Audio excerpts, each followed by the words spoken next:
Hi, welcome to Learning Blindness. And this is going to be a 5-part series on grief and loss and the stages you go through when you have an illness or a life-changing disease process, a rare disease. You can grieve just like you grieve any loss. So for me, when I was first having Usher syndrome symptoms, I also had severe migraines, and a lot of those symptoms kind of overlapped, and it was difficult for me to recognize that the symptoms I was having were also the beginning of Usher syndrome for me. Not everybody's like that. I do know of Usher syndrome positive people who had a quick, short start of the disease. It was just from being perfectly normal 1 minute to the next day, just boom, and it hit. For me, it was not that way. For me, it took a few years, and if I had not had the migraines, the severity, I probably would have noticed it a lot sooner.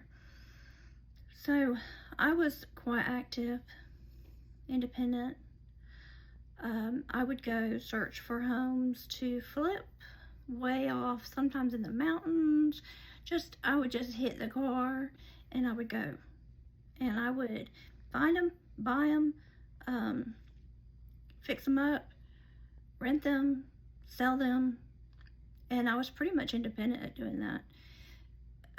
Paying the contractors, everything was basically, I was independent. I've always pushed through. In my life, I've had double-digit surgeries. I mean, if I sat down and thought about it one day and named all of them, I know it's been at least 16, 17 with hospitalizations also.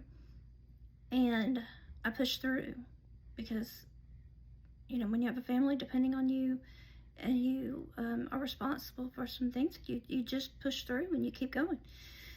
So I pushed through the symptoms that I was experiencing and would not accept that, hey, there's something really going on. It got to the point that I could no longer deny it. I could no longer drive. I was hurting myself multiple times. I caused myself injuries, even one requiring surgery that we'll get into at another point. But I was not ready to say, I am going to change everything. I'm giving up a lot of my independence. I wasn't ready until it got so bad that there was nothing else really I could do. If you are experiencing the beginning of something like this, it's perfectly normal to deny. Absolutely normal. And your denial period is unique to you. For me, it was years. Yours can be months, years. It is your journey. So if your denial takes longer than people around you think is, quote, normal, or you should just suck it up and get over it, I think that your denial period is your own denial period. You have to process what is happening to you the way you can If you need to seek therapy to help you, that's fine. That is perfectly acceptable. If you go through a period of depression, you know, you're denying, and then you cannot continue to do what you're used to doing, and you get depressed. That's normal too.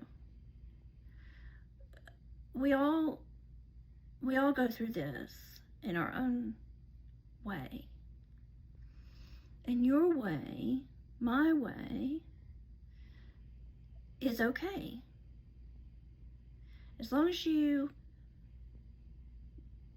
take care the best you can of your mental health, don't give up, but allow yourself time to process what is happening to you and your family, your finances, your everything.